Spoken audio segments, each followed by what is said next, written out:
Welcome to our viewers here in Nigeria and around the world. This is Diplomatic Channel and I am Amarachi Ubani. This week, Malala Yousafzai, the Pakistani teenager who was shot at close range by the Taliban in October 2012, is in Nigeria on a mission. And that's to talk about the importance of girl-child education.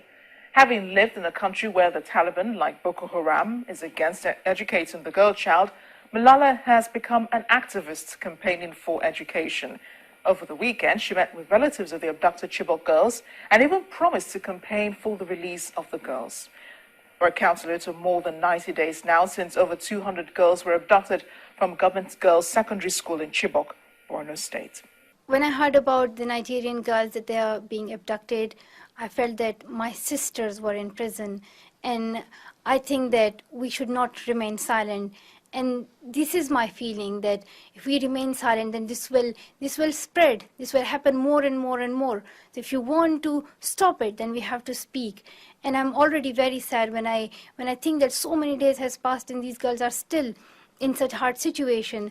So I think that we should take a step and we should think how to solve this issue.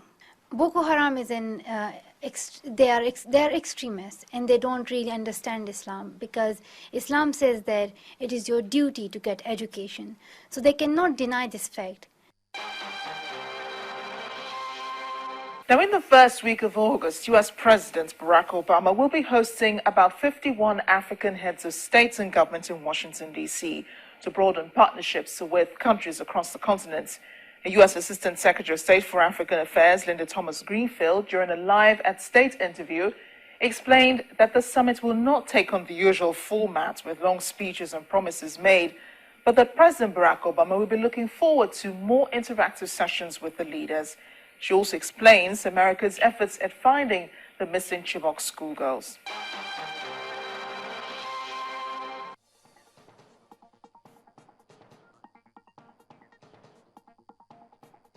This is something that we have been working on for months in Washington.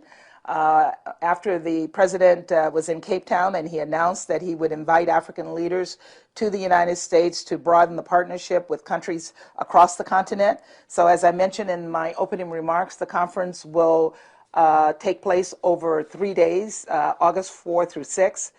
The first day of the conference, August 4th, we will have a series of what we are referring to as signature events. They will focus on areas where we have partnered with Africa in the past. We will be looking at issues related to health. We will be looking at issues related to wildlife. We will be looking at power and how we have improved and worked on these issues across the continent.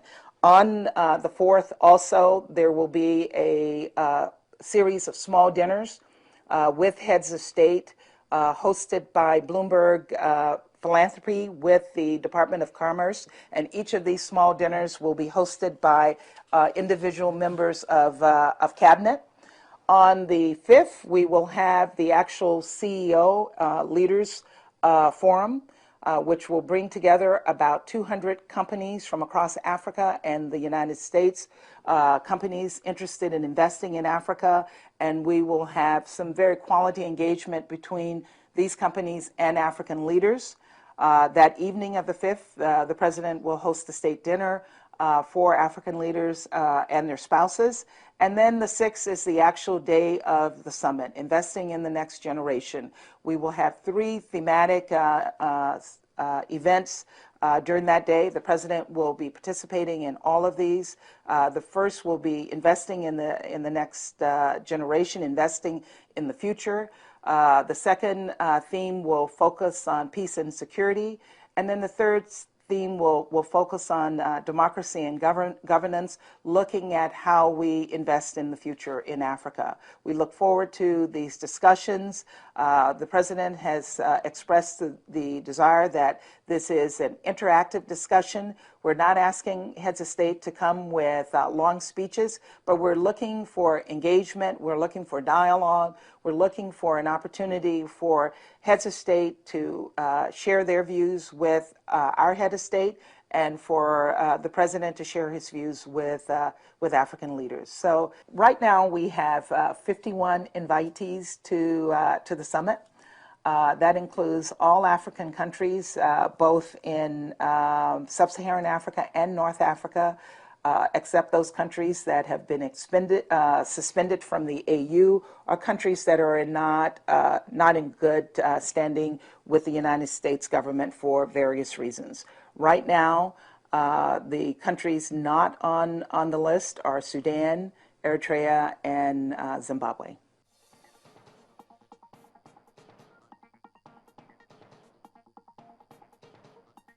President Obama and Secretary Kerry indicated that we are going to work closely with the government of Nigeria, as well as countries in the region, to do everything possible to bring these girls home. We are working with the Nigerian government, both as on the security side, but also in addressing broader issues related to the girls. We have a team, as you know, in Nigeria. The team is multi-agency. We have individuals there from the civilian side who can provide assistance on negotiations. We have individuals from USAID who are there to assist those girls who escape, or the girls who are recaptured, to help them reintegrate back into their communities and into society. And we're working very, very closely with regional partners. The French government hosted a Heads of State Summit, bringing together Nigeria and the four neighbors back in May. The UK government brought the foreign ministers together a few weeks ago, and Nigeria will be bringing the neighbors together on September 3rd to look at how we can further cooperate with each other, share information, and also fight the attacks that Boko Haram has made throughout Nigeria, as well as in neighboring countries. It is still an ongoing battle.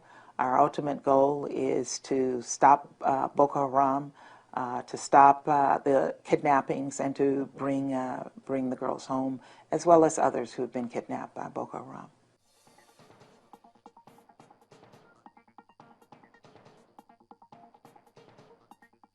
It's not so easy. Dealing with these terrorist groups require a multifaceted, multidimensional response. It requires a response that addresses the needs of these young people who are not vested in the futures of their countries.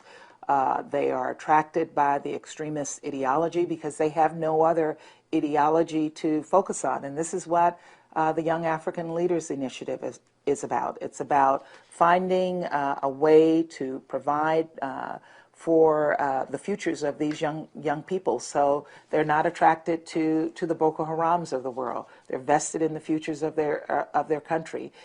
They are employed. They're in successful businesses. They're educated. And then they are less attracted to extremism. So the answer is not the U.S. government sending Africa Command to address this in a military way. This is not just a military response. It's much more a response that requires looking at economic development, looking at education programs, looking at services and infrastructure being provided to these communities that are impacted by Boko Haram. In terms of the future of Africa, if you look at the statistics, 65% of the population is 35 and under. That is a huge, huge youth bulge. And it is that population that will be the future of Africa. So the administration, President Obama, has made it a major priority to help African countries prepare for the future, to mentor young people, to support them, to train them so that they are prepared to lead in the future. And when we talk about leadership, we're not talking necessarily about political leadership. We're talking about leadership across the board, leadership in the private sector, leadership in the public sector, leadership in communities, in civil society. All of these areas need to have young people prepared to take over and to lead in the future. It's our future that they're leading for.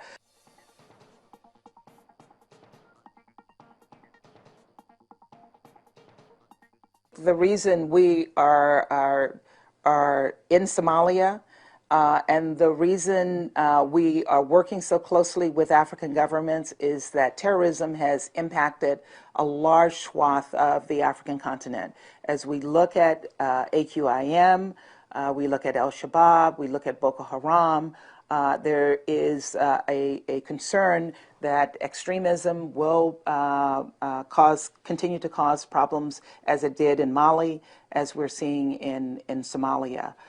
We see an opportunity in Somalia for the first time in over 20 years for this country to move into the community of nations. Somalia has not had a government until now.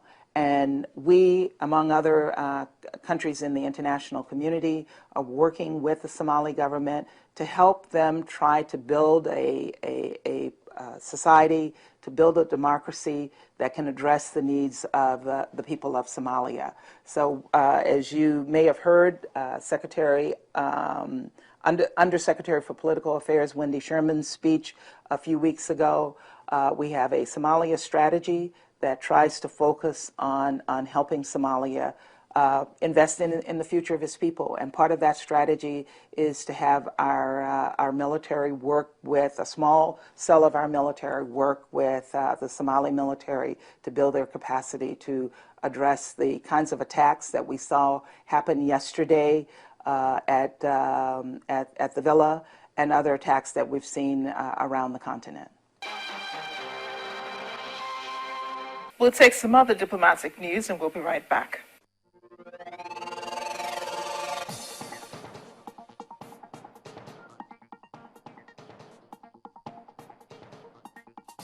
We begin in Iran, which has again said it has no interest in developing nuclear weapons, referring to its nuclear program. The United States, Britain, France, Germany, Russia, and China want Iran to reduce its nuclear fuel-making capacity, to deny it any means of quickly producing atom bombs. In exchange, international sanctions on Iran would gradually be lifted. Well, Iran has been emphasizing that it is enriching uranium for peaceful purposes only and wants the sanctions removed swiftly. I believe nuclear weapons reduces countries' influence in our region. It doesn't help anybody. The fact that everybody in the international community believes that mutual assured destruction, that is the way the United States, Russia, and others seek